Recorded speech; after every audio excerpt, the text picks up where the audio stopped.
Kau berbuat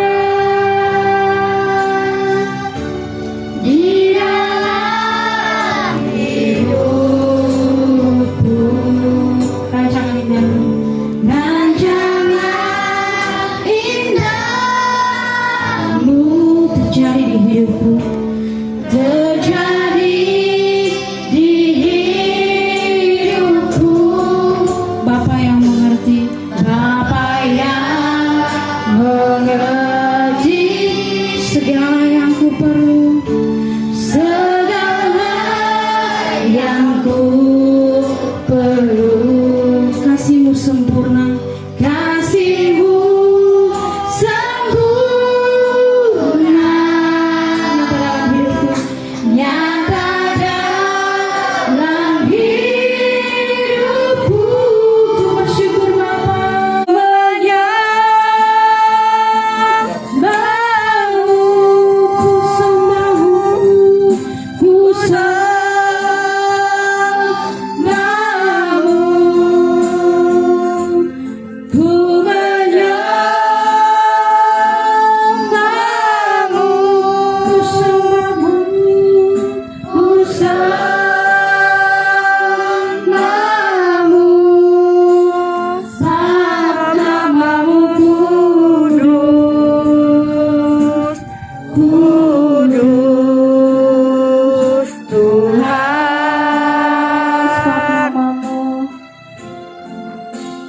Sebab namamu kudus,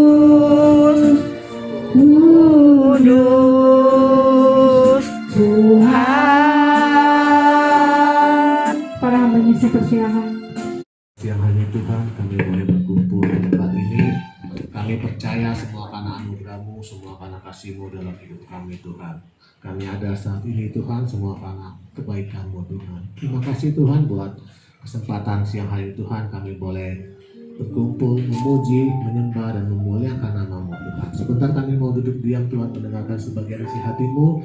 Bila Kau urapi setiap kami Tuhan, bajak hati setiap kami Tuhan, boleh menjadi tanah yang subur Tuhan. Biarlah ketika firman-Mu disampaikan, boleh jatuh di tanah yang subur, dan firman-Mu itu boleh berbuah, lalu buahnya manis dan dapat dirasakan setiap orang Tuhan. Urapi hamba-Mu Tuhan, urapi hamba-Mu yang terbatas ini Tuhan, kiranya Engkau memakai mulut, lidah, bibir hamba-Mu untuk menyampaikan sebagian isi hati-Mu dengan bahasa yang sederhana, yang mudah dimengerti oleh setiap kami Tuhan. Terima kasih Roh Kudus, ambil alih acara ini, biarlah Engkau saja yang dipermuliakan, Engkau saja yang ditinggikan Tuhan. Terima kasih Bapa, terima kasih Roh Kudus. Mari teman-teman yang siap mendengar firman Tuhan kita katakan amin. Ya, silakan duduk semuanya.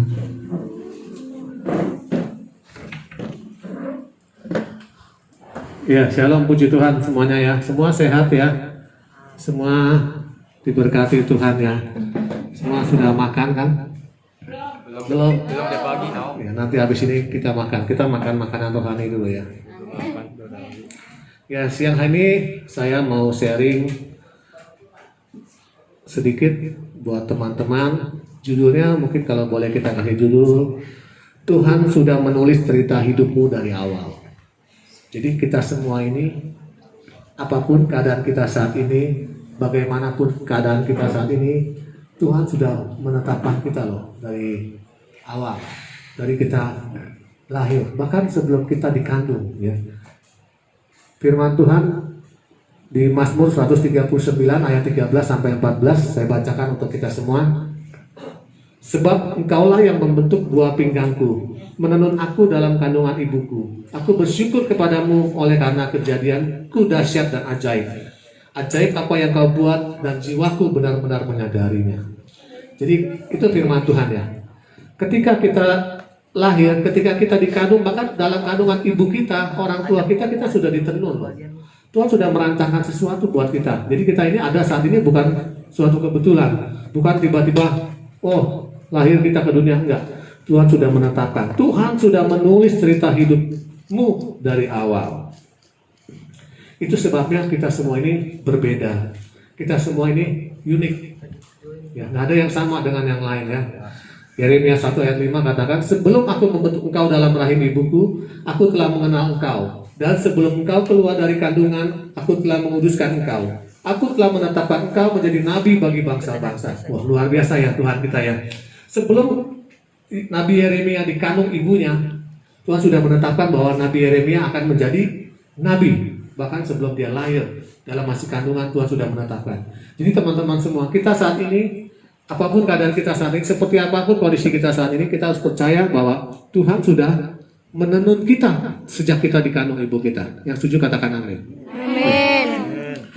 Nah, nggak ada seorang pun di dunia ini, di antara miliaran orang yang ada di dunia, bisa sama persis itu. Kenapa ya? Mungkin kalau kita berpikir, kenapa kita dari miliaran orang penduduk di dunia nggak ada yang sama?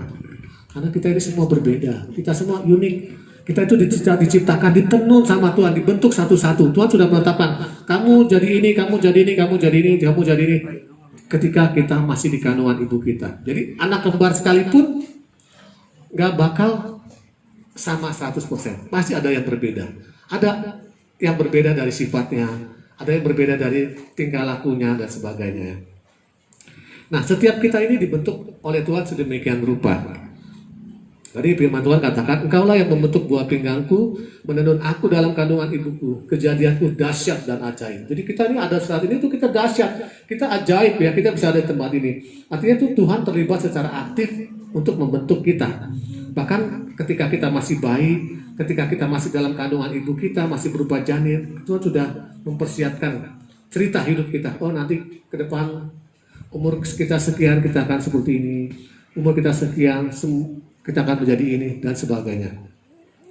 Nah, Tuhan berkata, sebab aku ini mengetahui rancangan-rancangan yang ada padaku mengenai kamu. Jadi Tuhan tahu rancangan apa yang ada pada kita. Demikianlah firman Tuhan, yaitu rancangan damai sejahtera dan bukan rancangan kecelakaan, untuk memberikan kepadamu hari depan yang penuh harapan. Ya, luar biasa ya janji Tuhan. Tuhan merancangkan sesuatu pada kita adalah rancangan damai sejahtera, bukan rancangan kecelakaan. Tuhan juga melengkapi kita dengan karunia yang berbeda-beda. Teman kita punya karunia A, si B punya karunia B dan sebagainya. Nggak ada yang sama. Ya, setiap orang dianugerahkan karunia yang berbeda-beda. Setiap orang berbeda dan punya keunikan masing-masing. Ya.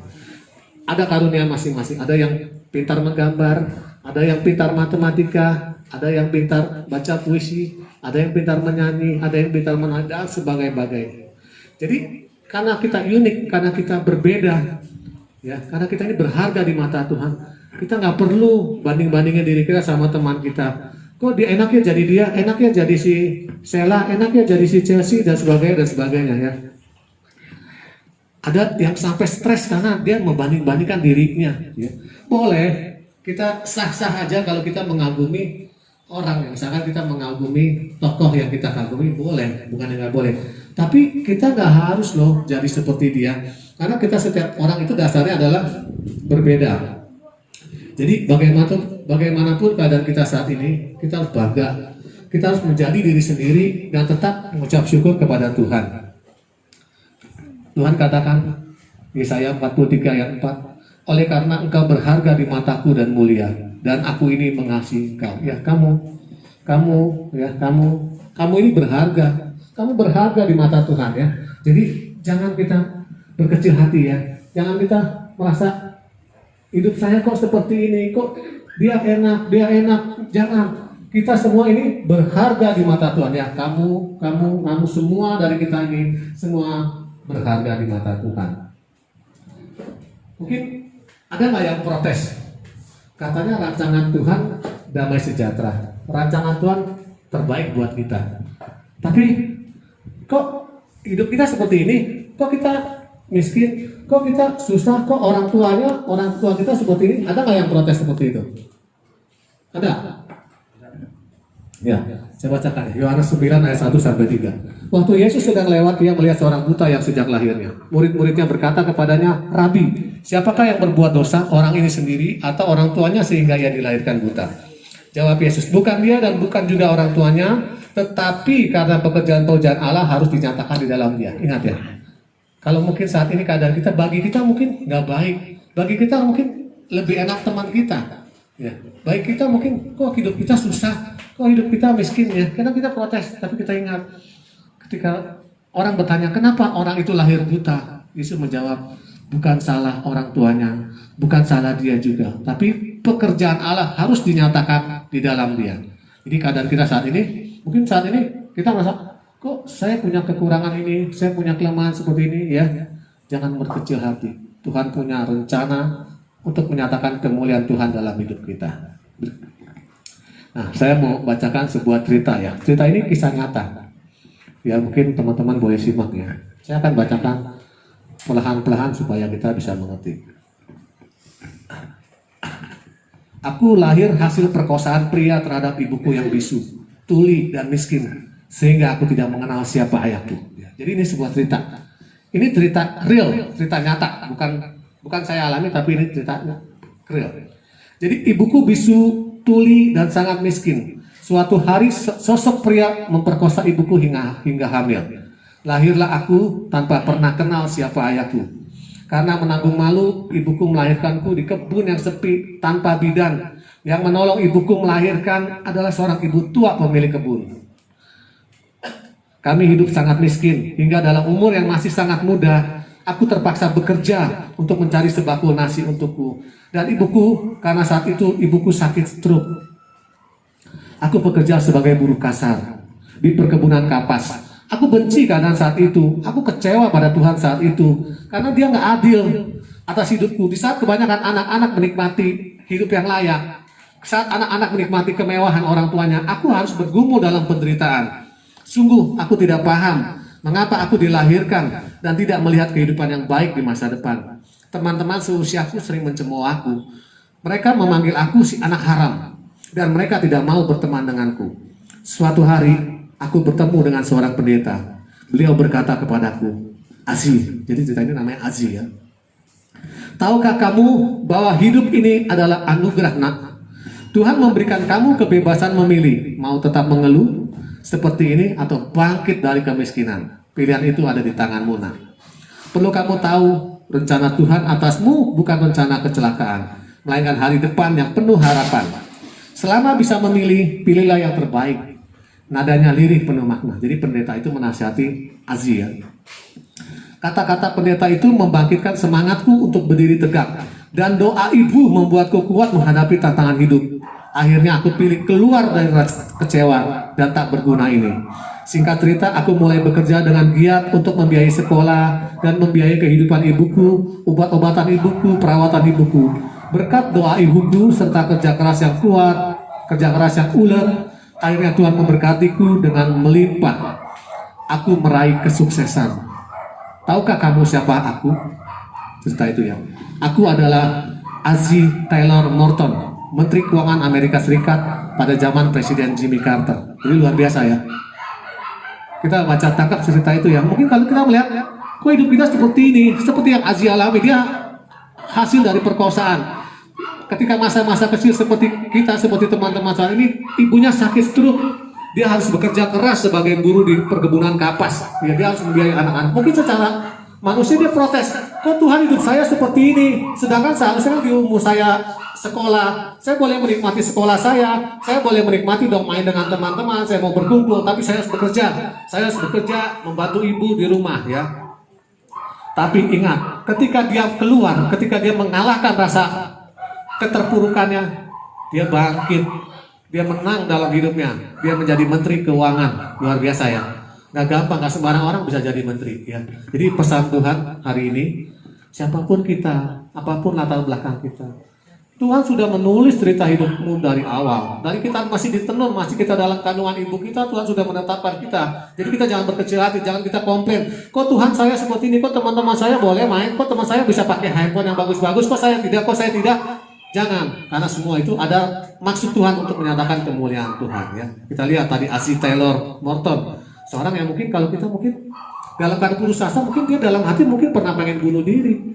Tapi dia ketika dia bertemu dengan Tuhan, Tuhan mengubahkan hidupnya. Dia bangkit, dia mengalahkan rasa keputusasaannya itu, dia menjadi menteri keuangan.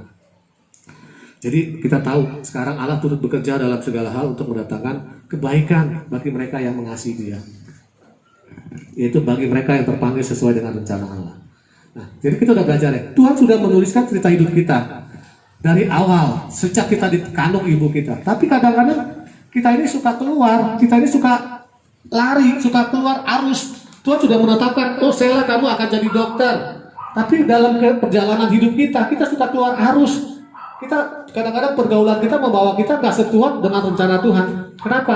Karena yang ditawarkan dunia itu lebih baik kelihatannya, lebih menggiurkan. Ya.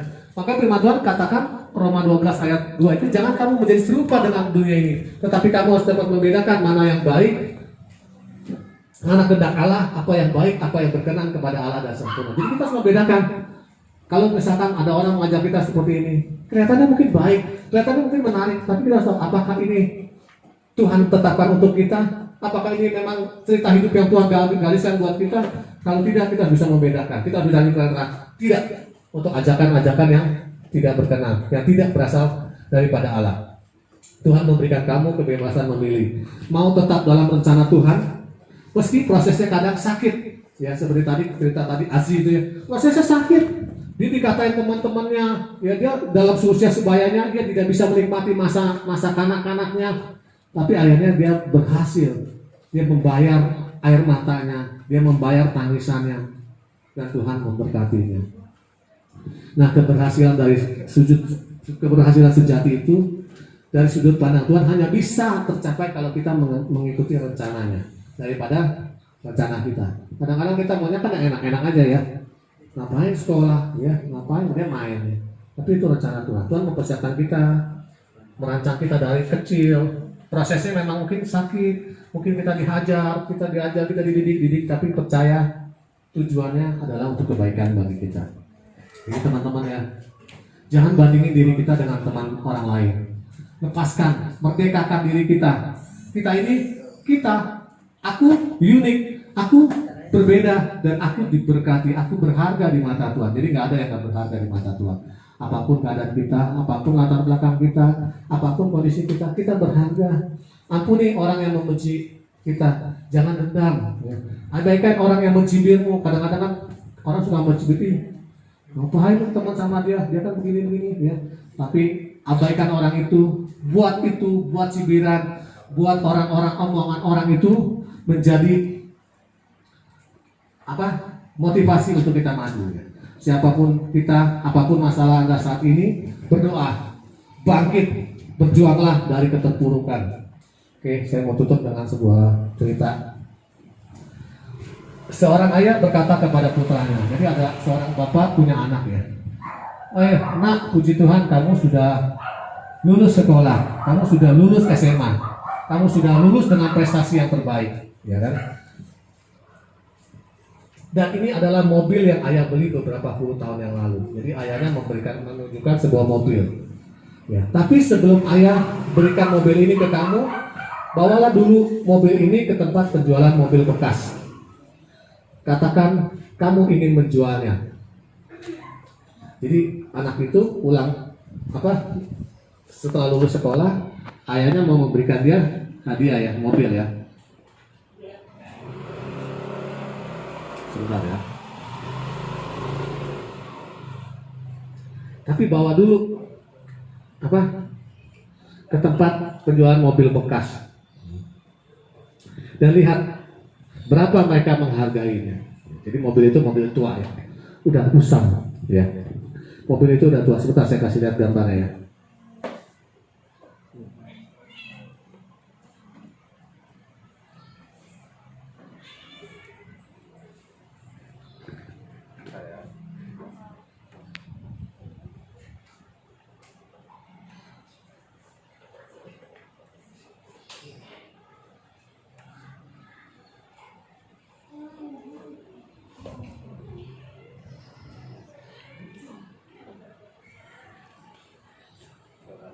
Coba teman-teman bayangkan aja mobilnya tua ya, mobilnya sudah catnya sudah kusam, sudah berdebu ya. Nanti kalau ketemu nanti saya kasih lihat gambarnya.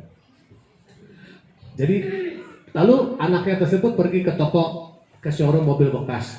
Dia bawa mobil itu. Lalu dia kembali ke ayahnya, dia berkata, "Ayah, mereka hanya menawariku 10 juta rupiah. Kata mereka mobilnya sudah tampak usang, udah tua loh mobilnya ya." Jadi mobil itu pemberian ayahnya itu cuma dihargai 10 juta sama showroom mobil bekas. Lalu ayah itu berkata, ya udah, sekarang kamu coba bawa ke tempat pegadaian. Lalu anaknya langsung bawa ke tempat pegadaian dan kembali lagi kepada ayahnya. Dia kata, ya tempat gadai hanya berani beli 1 juta karena menurutnya mobil ini sudah sangat tua, nggak ada nilai jualnya. Ya. Jadi tadi kalau pemilik showroom bekas menawar mobil itu 10 juta, di pegadaian mobilnya cuma diterima 1 juta karena mobilnya udah tua sekali katanya. Terakhir ayahnya meminta anaknya untuk membawa mobil ini ke komunitas mobil di kotanya. Jadi anak itu nurut ya, dia bawa lagi mobil itu ke komunitas mobil, pecinta mobil ya. 3 jam kemudian putranya lapor kepada ayahnya. Ayah, beberapa orang di komunitas tersebut menawar mobil ini senilai 1 miliar rupiah. Luar biasa ya. Dan menurut mereka Nissan Skyline R34 ini mobil ikonik yang dicari banyak kolektor. Wah, luar biasa ya. Tadi di pusat penjualan mobil bekas, mobil itu hanya dihargai 10 juta. Ya, di pegadaian mobil itu hanya dihargai 1 juta ya. Tapi di komunitas pecinta mobil antik, mobil itu dihargai 1 miliar. Dan dikatakan beberapa orang, jadi bukan 1 orang loh yang nawar, banyak yang mau. Saya mau 1 miliar, saya berani ya. Luar biasa ya. Jadi ayahnya berkata kepada anak itu, ayah ingin kamu tahu bahwa tempat yang tepat akan menghargai kamu dengan cara yang tepat. Nah itu kesimpulannya ya. Jadi jika kamu tidak dihargai, jika kita nggak dihargai, jangan marah ya. Itu artinya kita berada di tempat yang salah. Seperti tadi mobil itu ketika dibawa ke showroom bekas nggak dihargai, cuma dihargai 10 juta, dianggap mobil tua ya. Mungkin saat ini juga dalam teman-teman kita nggak dihargai. Siapa kamu? Ya kan, kita nggak dihargai. Jangan marah. Kenapa? Bukan kita yang salah, tapi kita berada di tempat yang salah. Kita berada di komunitas yang salah ya. Karena mereka yang mengetahui nilai kamu sudah pasti akan menghargai kamu. Jadi kalau teman-teman kita nggak menghargai kita, jangan marah. Ini berarti ini bukan tempat kita, ya. Apa dasarnya? Kamu dihargai, kamu dipulihkan. 1, kasih Kristus. Kita punya kasih Kristus loh. Harta yang tak ternilai ya. Mungkin orang nggak menganggap kita, memandang kita sebelah mata. Seperti tadi contoh tadi cerita Aziz itu ya. Pandang sebelah mata. Tapi dia bisa buktikan dia menjadi menteri keuangan, ya. Berapa banyak dari teman-teman yang kecewa dengan hidupmu, ya, merasa tidak dihargai? Vincent, kakak boleh bantu. Berapa banyak teman-teman yang merasa kecewa dengan hidupmu, merasa tidak dihargai, ya? Angkat tangan, berserah kepada Tuhan. Yesus mengasihimu, ya tadi kamu semua, kamu ini berharga di mata Tuhan. Jadi tetap bersenyum ketika teman kita tidak menghargai. Jangan menyerah. Mungkin keadaan kita tidak baik saat ini, ya. Jangan menyerah. Jadilah pemenang dalam hidup. Ya, kalahkan keterpurukan. Kita hidup ini pilihan. Kita mau tetap keadaan seperti ini, tetap kondisi kita seperti ini, atau kita mau bangkit, kita mau berjuang dan kita akan keluar jadi sebagai pemenang. Kita ini diberkati. Kita ini anak-anak yang diberkati, ya. Ya, saya undang teman-teman untuk bangkit berdiri. Kita mau menaikkan satu pujian berkat kemurahan-Mu.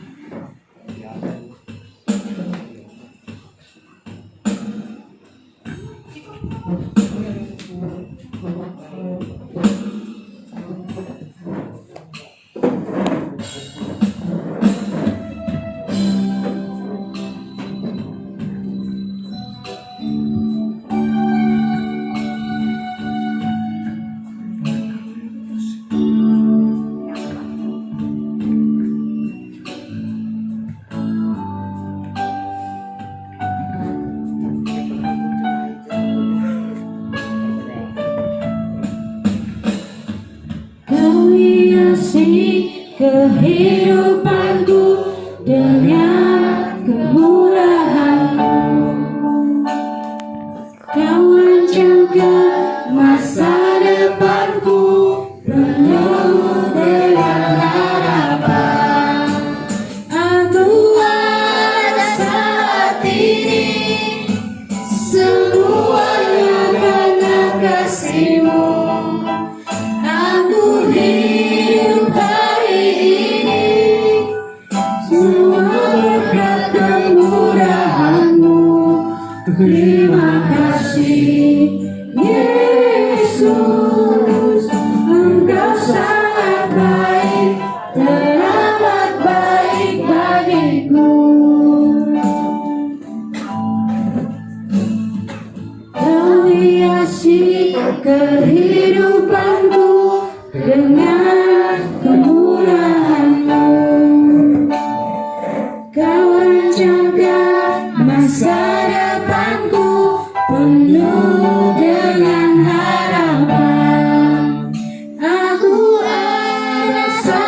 saat ini, semuanya karena kasih-Mu.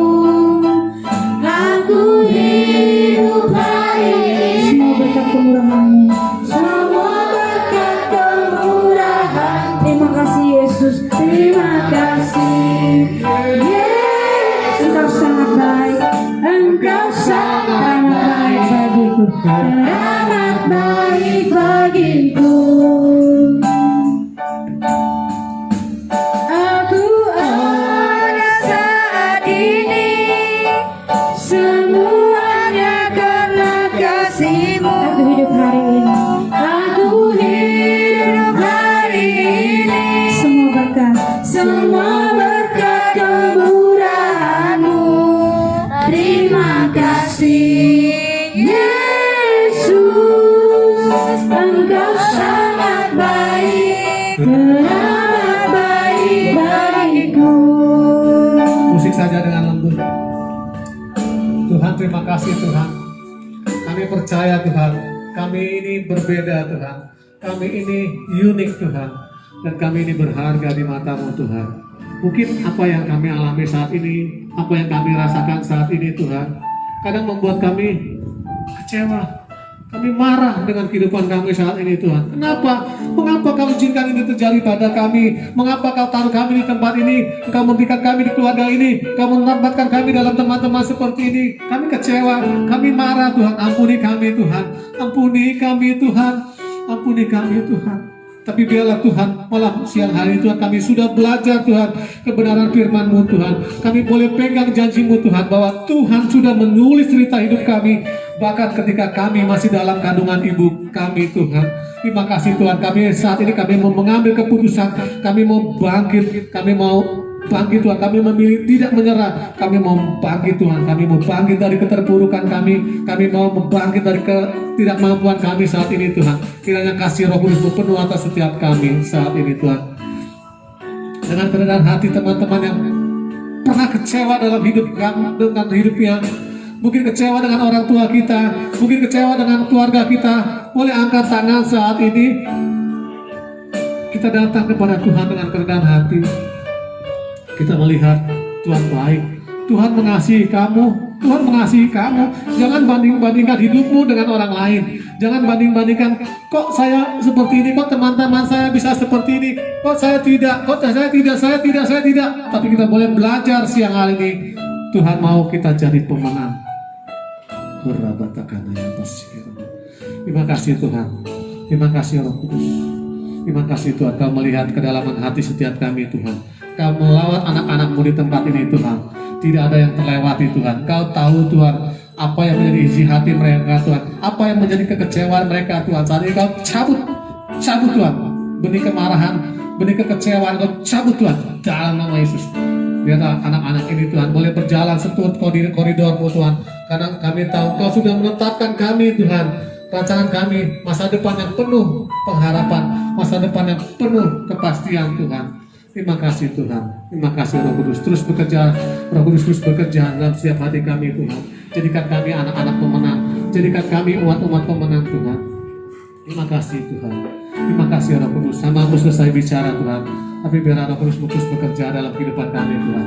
Supaya firman-Mu yang sudah kami dengar, firman-Mu yang sudah kami saksikan malam siang hari Tuhan, boleh jatuh di dalam hati kami. Dan kami boleh menjadi pelaku-pelaku firman itu Tuhan. Terima kasih Tuhan. Terima kasih Roh Kudus. Hanya di dalam nama-Mu yang kudus kami sudah berdoa dan bersyukur. Sebelum kami berpisah Tuhan, kami rindu menerima yang terbaik daripada-Mu Tuhan. Mari teman-teman angkat tangan kita, angkat pandangan kita kepada Bapa kita di surga.